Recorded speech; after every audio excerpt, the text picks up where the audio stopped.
What is up, everybody? It is Kyle from the Offsetting Opinions channel. And today we're kind of getting away from some of the typical topics like politics and stuff that's happening in the world today. And we're going to kind of switch it over to something a little bit more lighthearted, something a little bit more that can really elevate your life and find, I guess, some avenues for you to grow yourself and be a better person and find people in your life that might give you some positive influence. And what I want to talk about today is inspiration. So let's define inspiration. So, inspiration is the process of being mentally stimulated to do or feel something, especially to do something creative.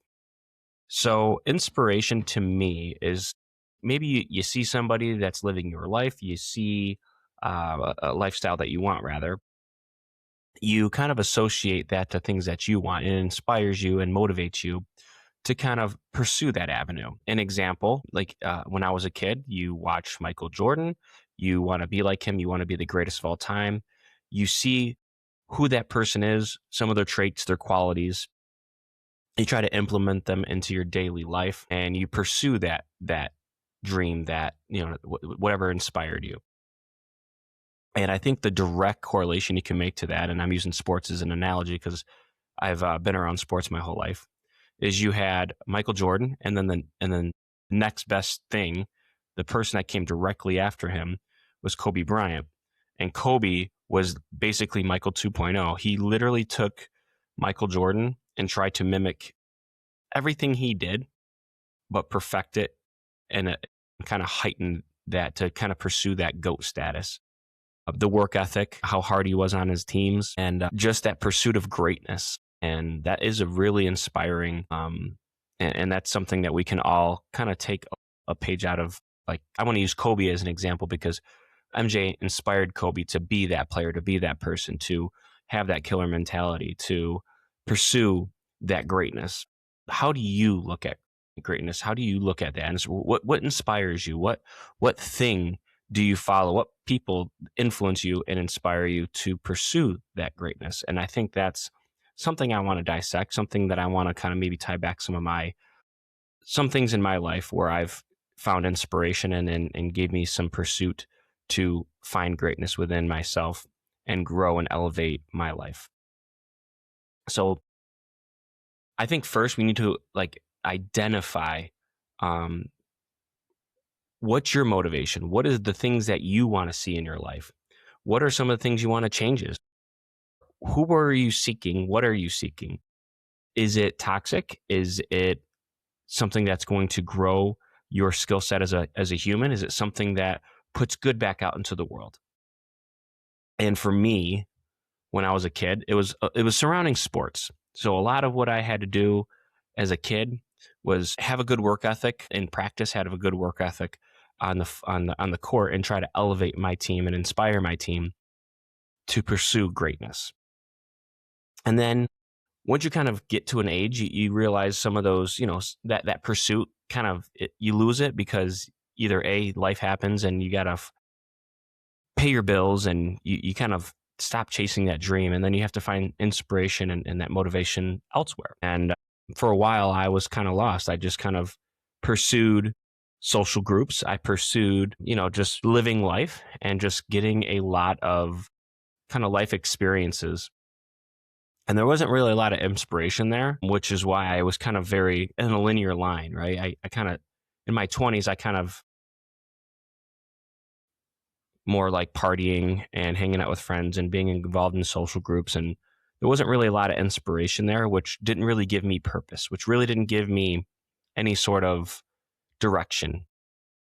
And then I kind of reached my mid 20s, getting closer to 30, 25, 26, 27 in that ballpark, where I really needed to find and define myself and chase some dream.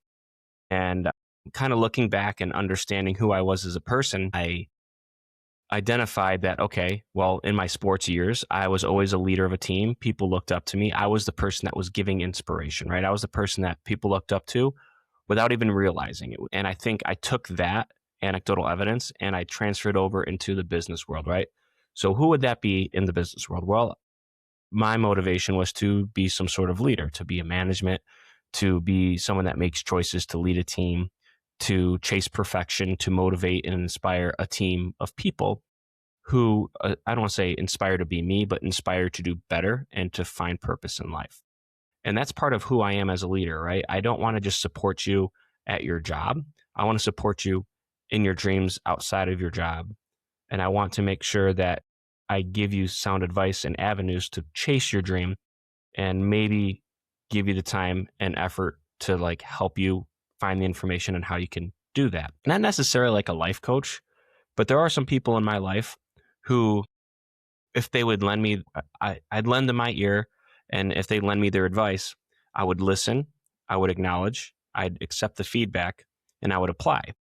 And I think with inspiration, you have to listen to the message. You have to understand the people who inspire you, what their message is. And you can't just think it's going to come easy. It's going to come with a lot of hard work. It might come with a little bit more education.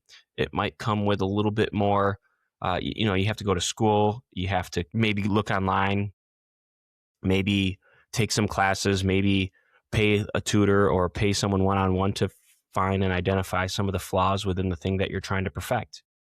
But the thing is, if you're chasing an inspiration, if something inspires you to do something and then you get the motivation to do it, don't do yourself the disservice of quitting.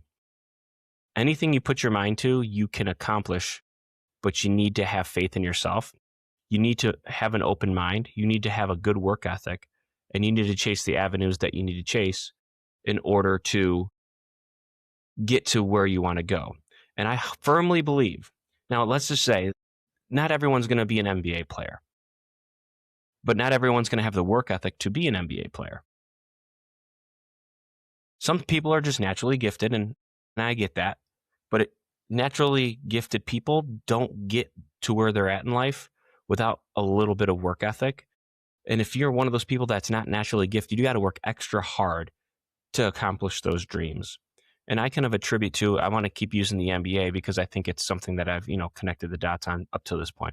You think Spud Webb, you think Isaiah Thomas, these guys that are under 6 feet, they're tiny guys who have, they have a legacy behind their name. They had to work extra hard to find avenues for them to be great despite their size. So they weren't gifted with size, which, let's face it, a lot of NBA guys, they're going to be over 6 foot, 6'2". And these guys are below 6 feet, and they made a good name and a good career for themselves because of the work ethic, because of the motivation behind pursuing that greatness. So if you don't have hard work, like a good work ethic, if you're not willing to do the work, you have to find that motivation. You have to find something that's going to spark in you to try and pursue, to get yourself better, to find and identify that thing that you want to chase. And here's a great example, and my wife might kill me. My wife watches all these cooking shows. She wants to get better at cooking. Just watching shows, in my opinion, isn't enough. You need to go and try different things. You need to go down different avenues. You need to ask some friends who maybe have some culinary training, some of the ingredients they use, some of the processes they use, what are the different things that you could do in order to kind of become a better cook. And that's something that I think my wife can kind of take away from if you're really chasing being a better cook and better, in the culinary world, whether it just be a hobby or if something you want to chase in your life, pursue it. I'm good with it. You just need to have the work ethic, seek the knowledge, and apply the effort. And I understand especially where we're at in our life, where we're over 30 years old, it's tough to kind of hit the reset button and chase a different dream or perfect a hobby. But I think having goals, having admirations for yourself, and pursuing some of those things in your life, whether it be a hobby or a career, I think it gives you purpose. I think it gives you, those goals. It feels great when you accomplish your goals. And that's something I always have for myself, right? Ever since, after I got out of that linear thinking, when I found inspiration in other people, and I see other people who were successful, who had families, who were still mid-30s, still playing ball with me. And I'm like, man, how do you make that work? And it's just like, hey, listen, I got to take care of my family. I got to take care of my home. I got to take care of my job. And then this is just the side hobby. This is just something for us to kind of do on the weekends for fun. And I want to perfect this because we're all good at it. We all win money from it. And it's It's great that your hobby translates over to money and, and you have some social time with your boys. And that was like, and that's kind of what really opened my eyes and inspired me was some of the people I surrounded myself with in those communities. I was a younger kid, and some of these people were, married with kids, and it's just they were making it work. And I always wanted to be that person. I didn't want to give up the dream, but at a point, like you're not going to, like, you're 25, 26 years old.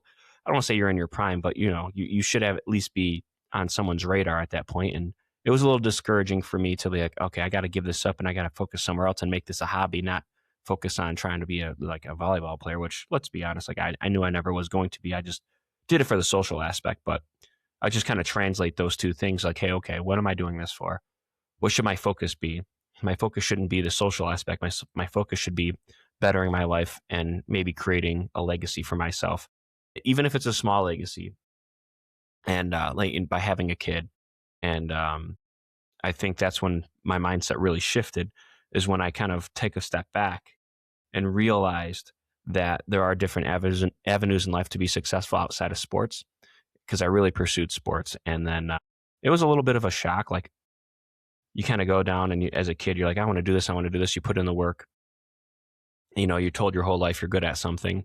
And then you get to a pretty high level, and you start winning some statewide tournaments, and you find that you associate with a lot of other people who are just as talented as you. And then you start being more competitive, and that God complex you had at an earlier age kind of gets squashed, especially with people who take it more seriously than you. It kind of hurts a little bit. It made me humble. It kind of hurt your ego.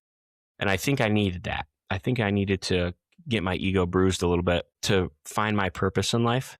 And ever since that happened, that's where my inspiration started. You kind of have to reach a low point, and I wasn't really like too low of a point. Like, I wasn't really depressed or anything. I didn't really think of doing any harm to myself or anything. I was still mentally there. I still had my priorities a little out of whack, but I needed to kind of find purpose again.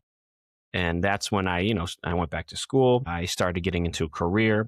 I started playing ball with all these people and having the social aspect. I put that second. And then once I did all that stuff, I kind of elevated my success, elevated my status in the world. And now I'm just looking to give back. I feel like that I don't have it all figured out, let's be honest, but I'm at a good point where I feel I still have goals for myself. I still want to move up the corporate ladder.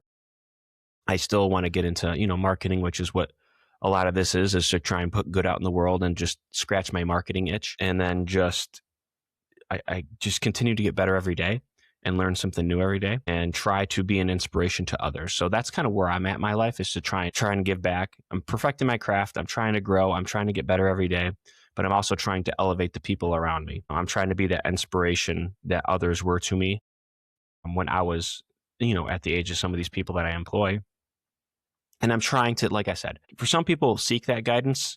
Other people just go to work just because it's work and they just want to make money. They don't really have any ulterior purposes. And that's fine too. I think it'll come to a point in their life where they're going to seek some sort of secondary hobby or something they're passionate about and turn that into like, hey, maybe I can do something with this. And once they find that and they identify that, like I was when I was their age, like I had that lost purpose, that I think they'll heed my advice, and maybe we can formulate a plan for that.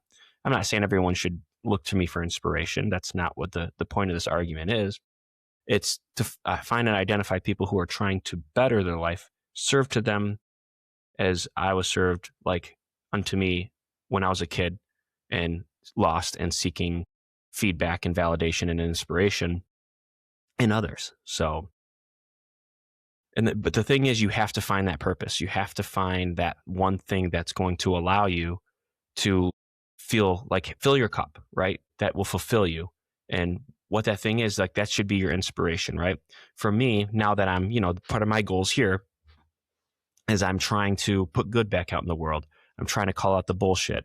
I'm trying to get people back to a moderate way of thinking without trying to be so goddamn radical. And I'm trying to inspire others in doing this. This is what the purpose of this channel is to challenge people's mindsets and have them get some inspiration to be better. And I think by just calling out the bullshit, by helping people connect the dots on some of these different words like influence and being brainwashed and identifying how the brainwashing happens. And I'm not trying to get too into the politics side of it, but just identifying some of the things that are happening today and then kind of connecting the dots on that. And then once you realize and you take a step back, go, whoa, and then find an inspiration into putting good back out in the world.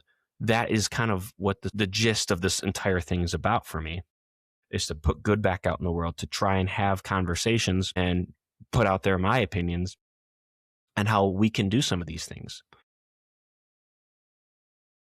Something that, as a kid, I never thought I'd do something like this. I never thought I would be like, yeah, I'm going to be, someone that tries to have some sort of channel where I'm like putting my thoughts and opinions out in the world. And I always looked at those people and thought like, well, who watches this idiot? And some of the messages, as you come across them, you're like, okay, I agree with that, but whatever, dude. And then once you hear the message, because that's really the thing, you have to hear the message. And once you hear the message of what people are trying to tell you and understand the words, it's like, there's validity to that. And then you kind of, those wheels churn, and then you understand, and it kind of might shatter your worldview a little bit, but it'll give you some perspective and some of the things you need to hear. It's kind of like those hard truths, right? You have that epiphany. And then you have to find people, find avenues, seek information, seek people that are going to validate what you're trying to do. So here's an example. If you are going to seek to be radical, if you seek to, like, you think you're a humanitarian and you think I'm doing good, all this over here is all well and good. And then you get stuck in this bubble of this toxicity where you're constantly bullying other people online and you think you're doing the world a favor by calling out these behaviors without any validation, which is what I was stuck in for a while.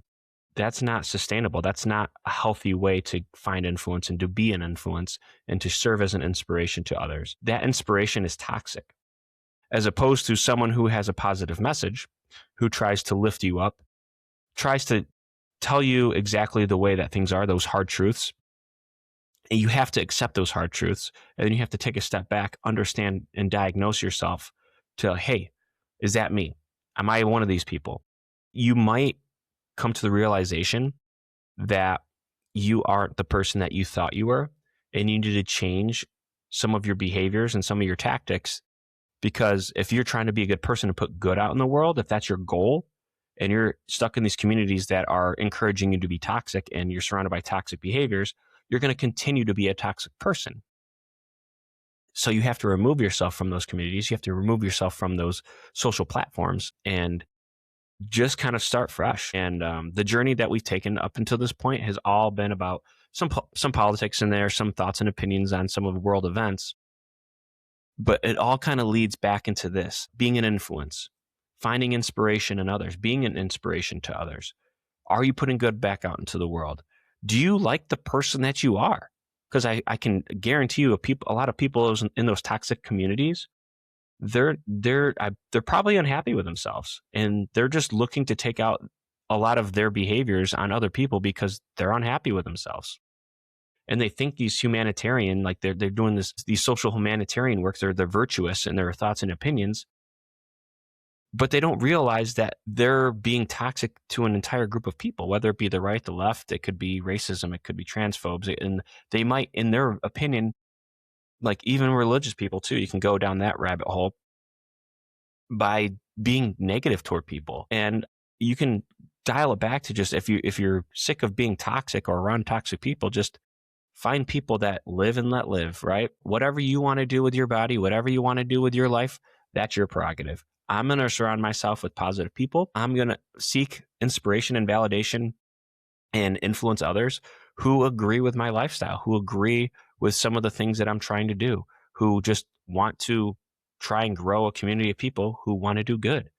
And I think that's what we can all get back to, is just live and let live. Like, what does someone being gay have anything to do with you? What does someone being trans have anything to do with you?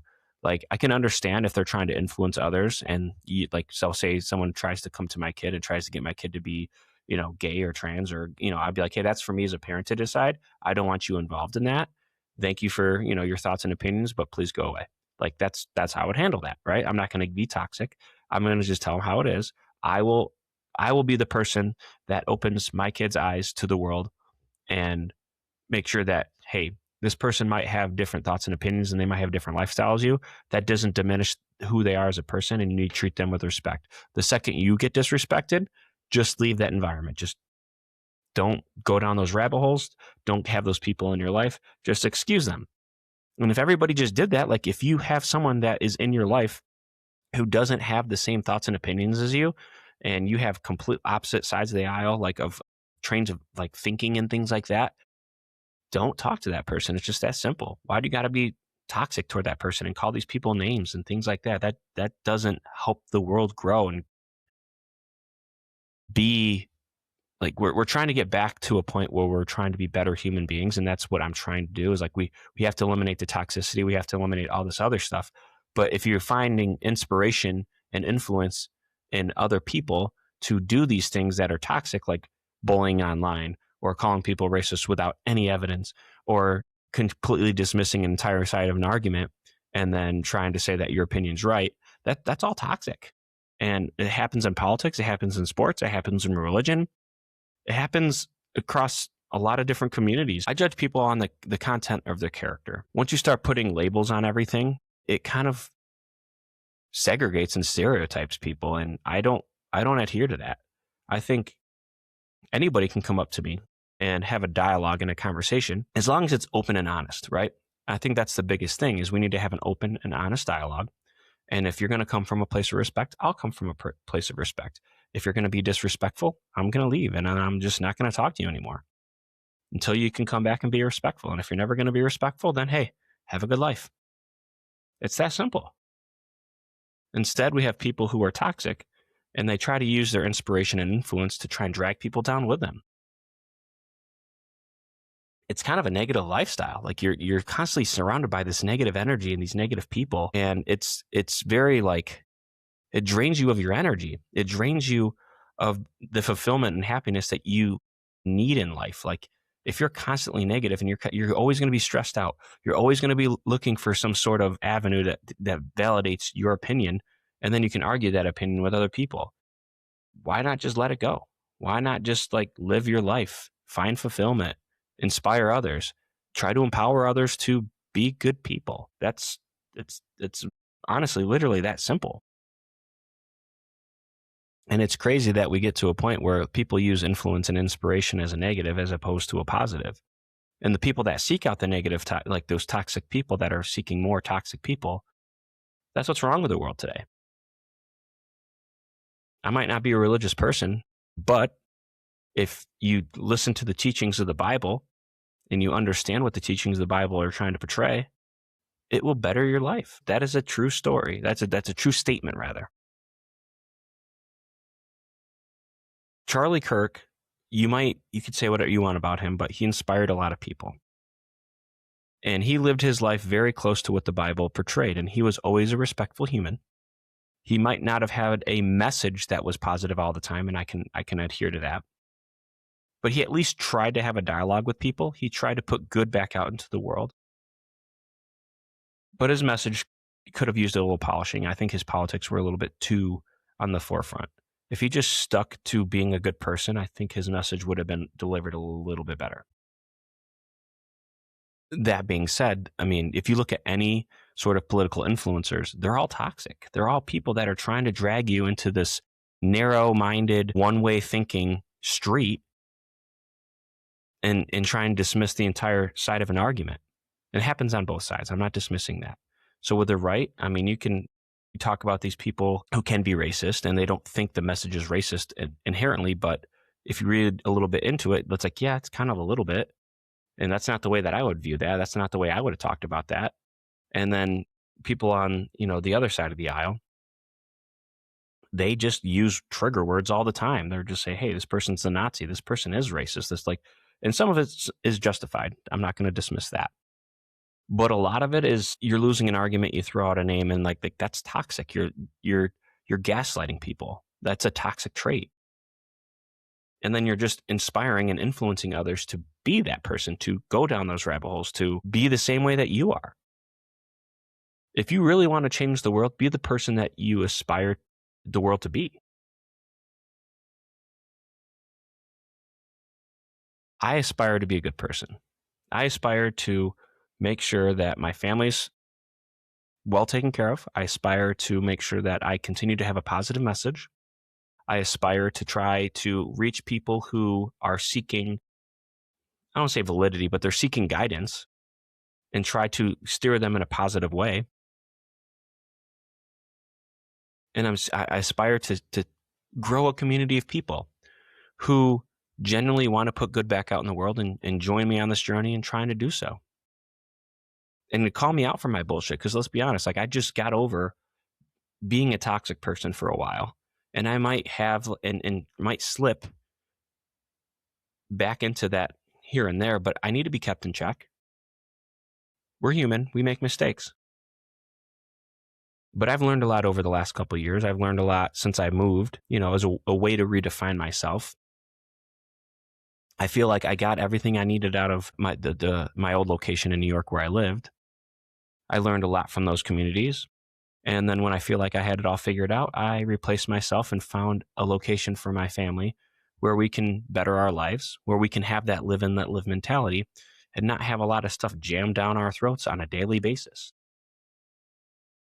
Because that's what it is all about. Like you're constantly surrounded yourself with, like it's everywhere. I mean, politics, religion, everything's all over the place and it tries to suck you in. It could be politics. I mean, it's on the forefront. It's in our sports. It's in our movies. It's everywhere. And it's tough to not get wrapped up in those communities. It's tough to not get wrapped up in that toxicity. And they want you to go into those rabbit holes to pick a side. And you can't just be a moderate person anymore because you have people on the left going, oh, how dare you have different perspectives. You have people on the right who, they're just as close and narrow-minded as the people on the left. And these people are having dialogues. It's like talking to brick walls because nobody wants to budge. And you have people in the middle who understand both perspectives and try to bring people back to the middle. And it's exhausting. And when you go down those rabbit holes and you have those conversations and you're with those people, it drains you of your energy. There's nothing productive that comes from those conversations. And then when you're trying to influence and inspire people to be better people, they don't care. They would rather be toxic. They'd rather be a negative person and continue to have negative traits. I'm trying to open people's minds and eyes into like how I see things. And I think there's validity behind it. I think there's a lot of valid points I made in this entire influence and inspiration conversation. Who you influence and who you inspire, you need to take that in stride. You need to understand the influence you have on people and the inspiration that you have on people. And if you find yourself being a negative person, which a lot of people on my timeline, I would love to show you some of these posts and these videos that people are just so self-righteous and virtuous. They think that their toxicity is okay. And it happens. There's people on both sides. And again, I'm going to exempt people's names and things like that. But just this whole Super Bowl halftime show, it kind of really displayed that. Like this toxicity sucks you up into this world where you have to have an opinion and then you have to argue your opinion. And opinions can be subjective. They're not objective. It's from a place of emotion. You're not getting the full picture. So understand the power that you have over people. To understand if you're looking up to somebody, listen to their message. Is that someone that you truly want to be? Do you find yourself drained of energy all the time? Do you find yourself being a positive influence on people? Do you find yourself inspiring people in a good way? I think we all need to take a step back and have some self-awareness. I think we all need to understand the message that we're putting out there. There's a lot of pissed off people in this world. Being pissed off, that's toxicity. That's negative behaviors. It's okay to be mad about something, but if it's something that you can't control, why does it impact you so much? Why do you have to be so involved in things that you can't control? I understand the politics aspect of it, trying to make a better life for other people. But other people, I understand they come here to have a better life, but a lot of times they're coming here and they don't follow the rules. And last I checked, you need to follow the rules in order to stay. There's laws, there's things that we need to do. There's avenues for you to get here. There's avenues for you to do certain things. And a lot of people dismiss that. But at the same time, the way that we're going about it might be a little aggressive, and we need to address that too. It's kind of this tug of war for culture in this world right now. And it's, if we could just get back to loving thy neighbor and just live and let live, like that's what we got to get back to. But politics and sports and media and influencers, they all divide us. You have to seek inspiration and influence from positive people, because if you follow these other people down these rabbit holes and these toxicities, we're going to continue to have the same conversations. We're going to continue to have the differing opinions. We're going to continue to descend into this abyss of madness, and it's insanity at this point, because we're doing the same thing over and over and there's no results. It's just, we're just doing the same thing over and over. We just want to argue. So be a good person, be a good inspiration, aspire to be the person that you'd want to see in the world and someone that you think you can look up to, and then try to trickle that down to others. And that's my message for you today.